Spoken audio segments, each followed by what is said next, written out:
Hello दोस्तों, आज रहेगी पर्सनल फाइनेंस की क्लास। हम आपको 10 बहुत ही सिंपल और क्लेवर पर्सनल फाइनेंस रूल्स बताएंगे जो आपकी वेल्थ क्रिएशन में हेल्प करेगा और डे टू डे मैथमेटिक्स को इजी बना देगा। हम आपको 10 बहुत ही सिंपल और क्लेवर पर्सनल फाइनेंस रूल्स बताएंगे जो आपको वेल्थ क्रिएशन में हेल्प करेगा और एवरीडे मैथमेटिक्स को इजी बना देगा। चाहे आप मैथमेटिक्स में मेरी तरह बिल्कुल बुरे हो तो भी मैथमेटिक्स आपके लिए आसान हो जाए। हर दिन का पर्सनल फाइनेंस इस वीडियो के बाद आपके लिए आसान होने वाला है। तो चलिए आज पर्सनल फाइनेंस के 10 एवरीडे मैजिकल रूल्स को समझते हैं। Rule 1, rule of 70। अब हमको ना लाइफ में एक बड़ी प्रॉब्लम है। कोई भी स्कीम में इन्वेस्ट करते हैं, कोई भी फिक्स्ड इनकम स्कीम, एफडी हो, मनी बैक प्लान हो, जिसमें 8 से 10% इंटरेस्ट मिलता हो, तो हम हमेशा सोचते हैं इसमें कितने साल में पैसा डबल होगा, फिर 20 साल में मेरा पैसा कितना हो जाएगा। या तो हम खुद लंबा कागज लेके कैलकुलेट करते हैं या जो पॉलिसी बेच रहे हैं वो बोल दे उसे मान लेते हैं। अब से ना ये प्रॉब्लम खत्म। आप सिर्फ 10 सेकंड में कैलकुलेट कर पाओगे कि कितने साल में कौन सी स्कीम में आपका पैसा डबल होगा। इसको एक एग्जाम्पल से समझते हैं। आप किसी एफडी में इन्वेस्ट कर रहे हो जो 7% इंटरेस्ट देती है। अब रूल ऑफ 72 में आपको क्या करना है, 72 को डिवाइड कर देना है इंटरेस्ट रेट से। यानी 7% वाली एफडी है ना, उसको आपको 72 से डिवाइड करना है। तो इससे आपका रिजल्ट आ जाएगा कि आपका पैसा अराउंड 10 साल में डबल होगा। 10 साल से ज्यादा भी लग सकते हैं। अब ये रूल ना मॉडरेट इंटरेस्ट रेट यानी 4% से लेके 14 to 15% तक अच्छा काम करता है। वैसे अगर इससे ज्यादा रिटर्न आपको कोई फिक्स्ड इनकम इंस्ट्रूमेंट कर रहा है तो वो पक्का कुछ गड़बड़ कर रहा है। अब चलते हैं सेकेंड रूल की तरफ। एक सवाल जो बहुत कॉमन है, जो हमें हर दिन पूछा जाता है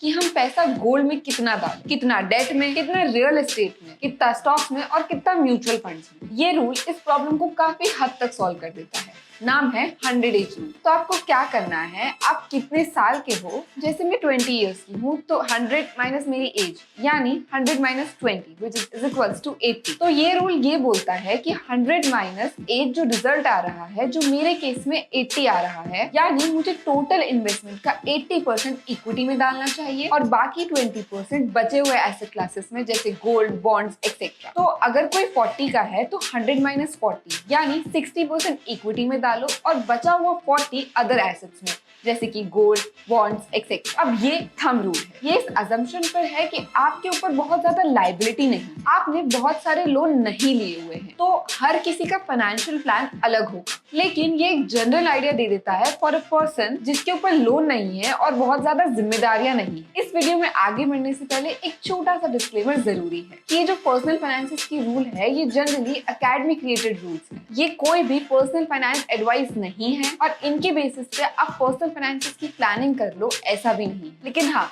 ये आपको एक बेटर फाइनेंशियली एजुकेटेड पर्सन बनाएगा और कुछ केसेस में जैसे कि रूल ऑफ 72 आपको स्मार्ट बना रहा है, क्विक डिसीजन मेकिंग में हेल्प कर रहा है। तो ये रूल्स कई बार वेरीफाई करने में हेल्प करेंगे। लेकिन इन रूल्स के हिसाब से प्लानिंग कर दी ऐसा नहीं हो सकता। अगला रूल है 50-30-20 रूल। ये थोड़ा वेल नोन है, कहीं लोगों ने सुना हो। इसका मतलब ये है कि आपकी जो भी टोटल टेक होम इनकम है, यानी आपकी जो भी सैलरी आप घर लाते हो, उसको 3 पार्ट में डिवाइड कर दो। मान लो आप मंथली 50,000 कमाते हो तो उसमें से 50% यानी 25,000 आप अपनी मंथली डेली जरूरतों को पूरी कर लो, जो कि करनी ही पड़ेगी, जैसे ration, phone bill, internet, rent, बच्चों की एजुकेशन एक्सेट्रा। ये सारे खर्चे आपकी इनकम के 50% से हो जाने चाहिए। तो इन नीड्स के खर्चों को उस तरीके से प्लान करो। अगला 30%, बाकी जो 30% बचा, यानी आपकी इनकम 50,000 है तो उसका 30% हुआ 15,000, वो आप अपनी बॉन्ड्स के लिए यूज कर लो। अगर आपको पार्टी करनी है, वेकेशन पे जाना है, शॉपिंग करनी है, नई कार लेनी है, नई बाइक लेनी है, वो ऐसी चीजें जो इस महीने में लेने के लिए बहुत ज्यादा जरूरी है, लेकिन आप चाहते हो, आपकी इच्छा है, उनको आप अपनी सैलरी की 30% बजट ही एलोकेट करो। तो ये रूल कहता है आपको आपकी इनकम का 20% सेव करना चाहिए। अब अगर आपने सेव कर लिया 20% तो उसमें से कुछ आप अपने सेविंग अकाउंट में इमरजेंसी के लिए रखोगे, लेकिन बाकी पैसा आपको इन्वेस्ट करना है।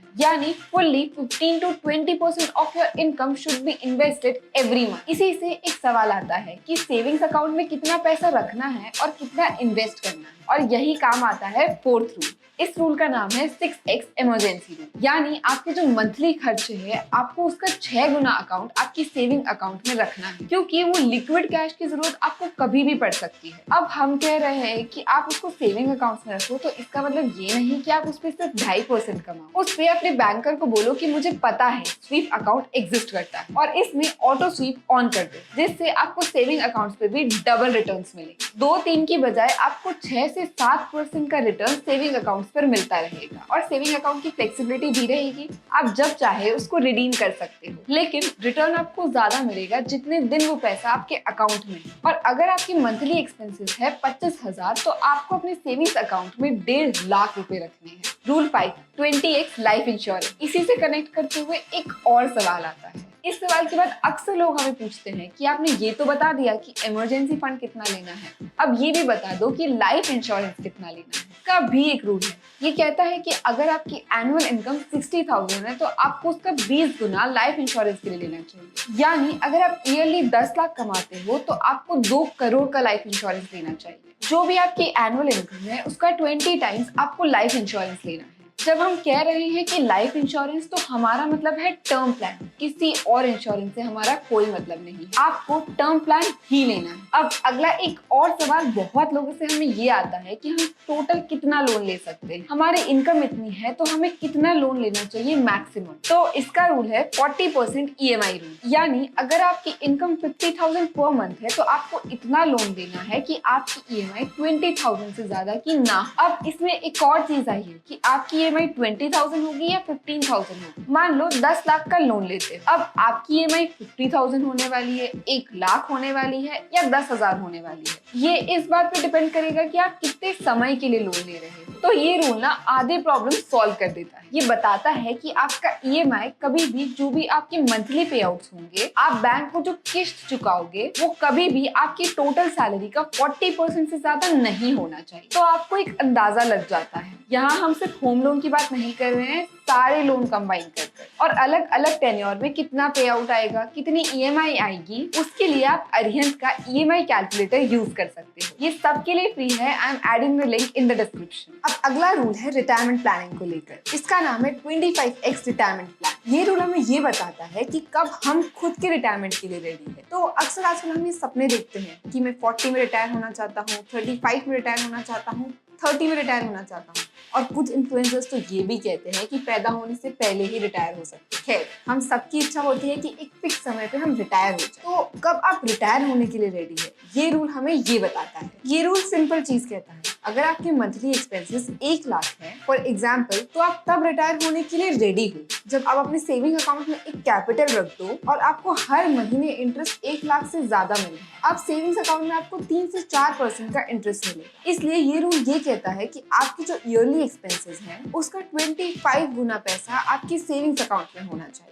यानी अगर आपके ईयरली एक्सपेंसेस 10 लाख रुपए हैं, तो आपकी सेविंग्स अकाउंट में 2.5 करोड़ होने चाहिए। अब जब 2.5 करोड़ आपके सेविंग अकाउंट में होंगे ना, और आपको 4% का इंटरेस्ट मिलेगा, तो आपको हर साल 10 लाख रुपए मिलने लगेंगे इंटरेस्ट के रूप में। इसलिए रूल इस तरीके से बनाया गया है। इसमें हमको एक बात ये ध्यान रखनी है कि इन्फ्लेशन भी होता है। और अगर आप अर्ली रिटायरमेंट ले रहे हो ना, मान लो आपका प्लान 40 इयर्स की एज में रिटायर होने का है, यानी आपको अपने अगले 40 से 50 साल सिर्फ पैसिव इनकम पे गुजारना है, तो आपको 25 नहीं, आपको 30 से 40 साल की इनकम भी आई रहे उतना कॉर्पस इकट्ठा करना है। 25x रूल तब सही है जब कोई 60 के आसपास रिटायर होने वाला। तो जब आप 60 के आसपास रिटायर होते हैं ना, तो वो रफली 20 से 25 साल और जिएगा। तो ऐसे में बहुत ज्यादा इन्फ्लेशन की मार नहीं पड़ी, और इधर ना 25 times of your expense rule काम करेगा। लेकिन अगर कोई 60 के पहले ही रिटायरमेंट का सोच रहा है, तो आपको 25 टाइम्स नहीं, आपको 40 टाइम्स का कॉर्पस चाहिए टू सर्वाइव योरसेल्फ। अब ये कॉर्पस क्रिएट तब होगा जब आप ठीक से इन्वेस्ट करो। ठीक से इन्वेस्ट करने के लिए बेस्ट रूल है फर्स्ट वीक में। बहुत सिंपल है, हम सब कैसे इन्वेस्ट करते हैं। जो पैसा महीने के खर्चे के बाद बच गया, उसको इन्वेस्ट कर। ऐसे में हमेशा टारगेट होता है कि यार इस महीने 5,000 इन्वेस्ट करेंगे, और बचते कितने हैं, 3,000। हमारी प्लान में बैंड बच जाती है। इसका उल्टा करना है, पहले महीने की शुरुआत में इन्वेस्ट करना। अगर आपकी सैलरी पहली तारीख की है, तो आप दूसरी तारीख की SIP लगाओ। और अगर आपकी सैलरी 5 तारीख की है तो आप 6 तारीख की एसआईपी लगाओ। अगर हम शुरू में इन्वेस्ट कर देंगे ना तो हम महीने का बजट जो पैसा बचा है उसके हिसाब से चलेंगे। तो रूल को बदलना है, इन्वेस्ट फर्स्ट स्पेंड लेटर। हम करते हैं स्पेंड फर्स्ट इन्वेस्ट लेटर, ये नहीं करना। लास्ट रूल बहुत सिंपल है, बहुत अच्छा है, 3x3 इन्वेस्टमेंट प्लान। ये कहता है कि आपको पहले 3 एसेंशियल चीजों में इन्वेस्ट करना है, बट पहले आपको इमरजेंसी फंड में इन्वेस्ट करना है, उसके बाद इन 3 चीजों में इन्वेस्ट करना है। जैसे वो हो सकता है जो पैसा मेरे पास सरप्लस आ रहा है उससे मैं डेट रीपेमेंट करूं, कोई लोन लिया तो उसकी पूरी पेमेंट करूं।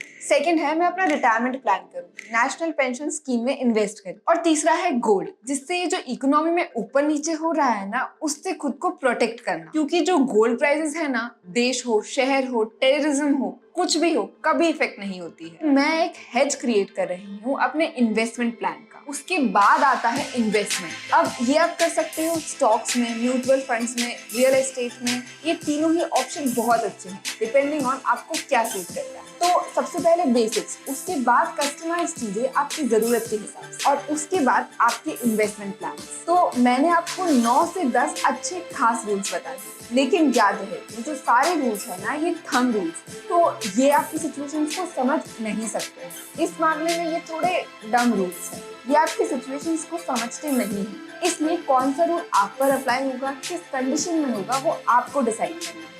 बस ये रूल्स आपको पता होने चाहिए, क्योंकि जनरली ये रूल्स अच्छे हैं, टाइम टेस्टेड है, और इससे आपको ज्यादातर सिचुएशंस में ज्यादा नुकसान नहीं होने वाला। तो ये अच्छे रूल्स है, लेकिन हो सकता है कि आप पर अप्लाई ना हो। जैसे पाइनएप्पल में बहुत सारे न्यूट्रिएंट्स होते हैं, लेकिन जिसको पाइनएप्पल से एलर्जी हो उसके लिए वो खतरनाक है। तो अगर कोई ऐसी वीडियो बना दी जाए कि पाइनएप्पल के फायदे, इसका मतलब ये नहीं है कि उस इंसान को भी खाना है जिसको पाइनएप्पल से एलर्जी है। इसी तरह से फाइनेंशियल रूल्स भी होते हैं। तो या तो कोई फाइनेंशियल एडवाइजर से कंसल्ट करें, या खुद सोचिए कौन सा रूल आपके लिए सही है और कौन सा नहीं। Thank you for watching this video. I hope ये वीडियो आपको पसंद आया होगा।